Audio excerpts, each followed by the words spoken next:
Yohoho, kembali lagi dengan review Saeb Kun. Berhubung chapter manga One Piece 1131 sudah tayang, maka kita akan kupas tuntas semua apa yang ada di chapter 1131 dengan kita bedah seksama. Tidak usah berlama-lama lagi, saatnya kita let's go. Judul dari chapter 1131 ialah Loki of the Realm of the Dead, di mana pada covernya itu sendiri masih berhubungan dengan Yamato dengan mengendarai Komatsuyo yang mengejar pencuri pedang tersebut. Untuk flashback, mari kita lihat di chapter 1130 di mana pedang dari Yamato diambil oleh seseorang yang kita nggak tahu siapa itu orangnya. Oke, kita langsung masuk ke isi chapter 1131. Yang mana di sini Luffy sangat senang sekali karena dia sudah sampai di negeri Elbaf. Seperti apa yang dikatakan oleh Loki di sebelumnya, kalau di negeri ini ialah negeri perang atau negeri terkuat di dunia. Di sini, Loki ingin mengajak Luffy untuk mengobrol atau berdialog. Tetapi Luffy masih mengoceh panjang lebar sehingga Loki sampai marah dibuatnya. Dan Loki pun berkata, "Hei, diam, aku sedang berbicara denganmu." Teriakan Loki pun membuat para hewan-hewan di sekelilingnya ketakutan. Bahkan di situ ada seekor serigala yang sedang mengaum karena ketakutan. Kita flashback ke chapter yang sebelumnya yang di 1130, yang mana Luffy mendengar sebuah raungan dari suatu tempat, dan raungan itu mempunyai aura yang sangat kuat sekali. Loki merasa bahwa dirinya ialah seorang dewa matahari. Dan ternyata kepala Loki dihargai dengan harga 2,6 miliar berry. Yang menjadi keanehannya ialah bahwa bounty tersebut dikeluarkan oleh World Government, bukan dari Angkatan Laut. Bahkan bounty kepala Loki ditulis dengan tulisan Special Bounty. Lalu Loki berkata, "Aku adalah dewa matahari yang diwariskan oleh turun-temurun di negeri ini. Jangan pernah berani kau berbicara tanpa sepertujuanku. Hei, wahai manusia rendahan." Di sini Loki melanjutkan perkataannya. "Kondisi seperti apa yang sedang kau lihat sekarang?" Lalu Luffy menjawab, "Sudah sangat jelas kalau kau dalam keadaan tertangkap." Loki pun menjelaskan kalau dia dalam keadaan seperti ini sudah terjadi sejak 6 tahun yang lalu. "Aku adalah orang yang terkuat di negeri ini." Hal itu menandakan kalau Loki kekuatannya di atas para raksasa di muka bumi Elbaf. Dan Loki pun mengatakan kalau rantai yang diikatkan pada badannya ialah terbuat dari batu laut, sehingga kekuatannya hilang dan tidak dapat digunakan sama sekali. Dia diikat di sebuah pohon yang besar yang bernama dengan Tree Adam atau pohon Adam. Lalu Loki berbicara kepada Luffy, "Hei Luffy, aku punya proposal untukmu. Maukah kamu membuat sebuah perjanjian denganku? Kamu seorang bajak laut, bukan? Aku ingin kamu melepaskan rantai ini dari badanku. Sebagai gantinya, aku akan membinasakan seluruh bajak laut apapun yang kamu mau. Akan aku pastikan kalau aku tidak akan meninggalkan jejak." Terdengar menarik, bukan? Kunci dari rantai ini ada di suatu tempat di desa ini. Aku tidak dapat memaksamu. Lalu Luffy bereaksi, Dia bertanya-tanya apa maksudnya. Lalu Loki melanjutkan perkataannya kembali. Aku hampir lupa untuk mengatakannya.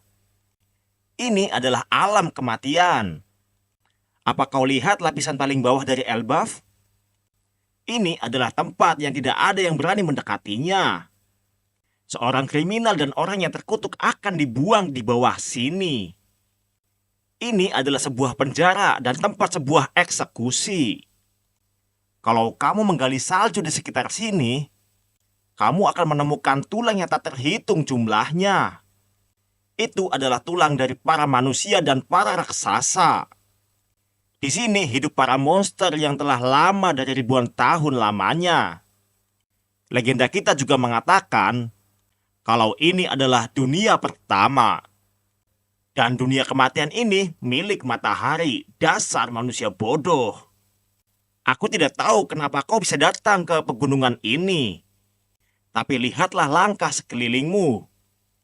Banyak hewan-hewan buas di sekitar sini. Mereka datang untuk mengunjungi master mereka. Itu karena aku berteman baik dengan mereka sejak masih kecil. Lalu Luffy meresponnya, "Wow, ini sungguh bernostalgia. Kalau kalian dapat melewatiku, orang ini tidak akan menganggapku remeh." Di sini terlihat binatang buas berkumpul dan akan melawan Luffy. Lalu Loki berkata, nasib yang sama akan menimpa siapapun kepada manusia yang lemah yang berani menentang Elbaf. Satu-satunya jalan keluar dari pemangsaan adalah dengan mengenakan pakaian busuk dan berbau busuk untuk hidup dan menjadi mayat berjalan. Lalu kemudian datang beberapa pasukan memakai topeng dan mengenakan seperti gas air mata. Mereka menuju ke arah Loki. Mereka mengatakan, "Tuan, ada sedikit gangguan." "Siapakah orang ini? Apakah tidak apa-apa kita membiarkannya tercabik-cabik? Atau apakah dia mempunyai sesuatu yang bagus? Kami juga meminta maaf kalau kami pingsan sebelumnya. Kami tidak tahu kalau dia akan muncul." Sang Yonkou, rambut merah Akagami no Sangs. Lalu Luffy menyautinya, "Sangs?" Lalu Loki menjawab, "Iya, tapi itu mustahil." Lalu pasukan tadi berkata, "Bagaimana bisa dia menjinakkan hewan buas di gunung ini?" Lalu Loki berteriak, "Apa? Siapa orang ini sebenarnya?" Luffy pun tidak menggubrisnya dan dia mengatakan, "Hah? Sangs datang ke sini?" Loki menjawab, "Kamu tahu dia? Apakah dia datang? Kita sedang membicarakan tentang bajak laut pengecut itu, kan?" Lalu tiba-tiba Luffy marah besar. Dia berubah menjadi Gear keempat, berubah menjadi Kong. Loki pun terkejut. Lalu Luffy menghantam wajah Loki dengan keras. Buah! Lalu pasukan topeng pun berteriak, "Ah, Tuan Loki!"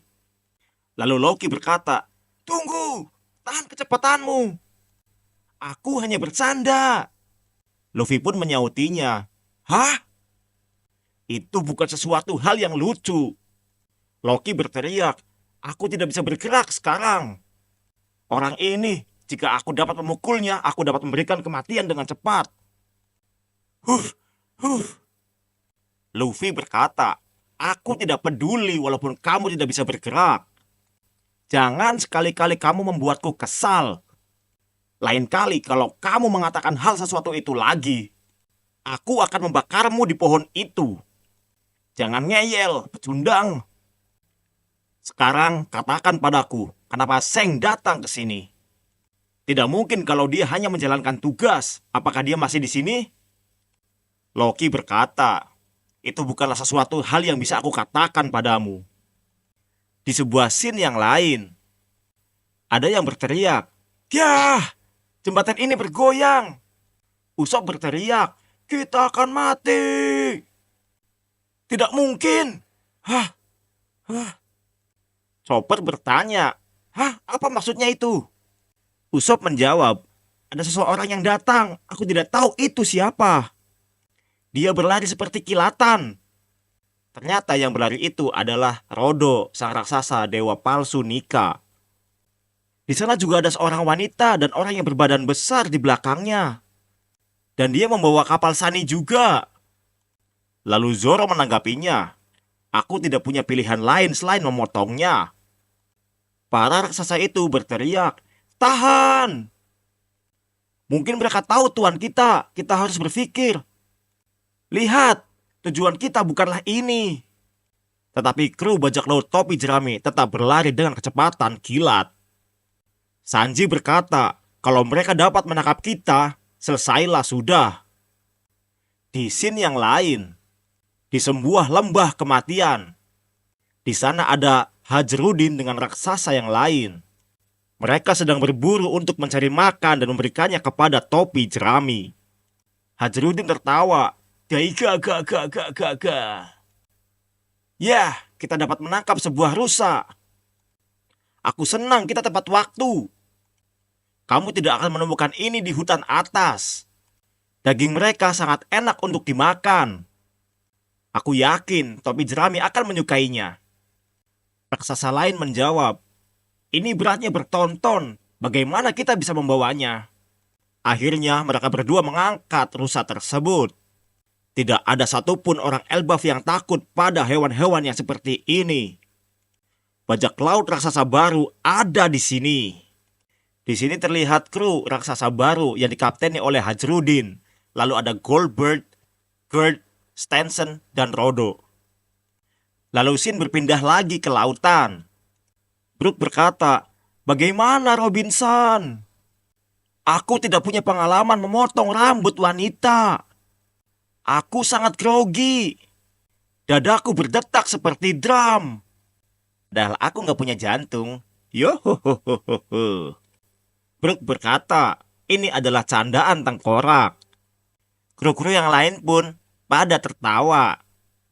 Lalu Jinbe berkata, ini sungguh cocok dengannya. Bagus, Brooke. Lalu di sini terlihat Robin kembali seperti zaman Ark Alabasta. Robin mengatakan, ini sempurna. Terima kasih, Brooke. Lalu Brooke menjawab, yohohohoho. Kembali kasih. Lalu para raksasa mengatakan hal kepada Robin.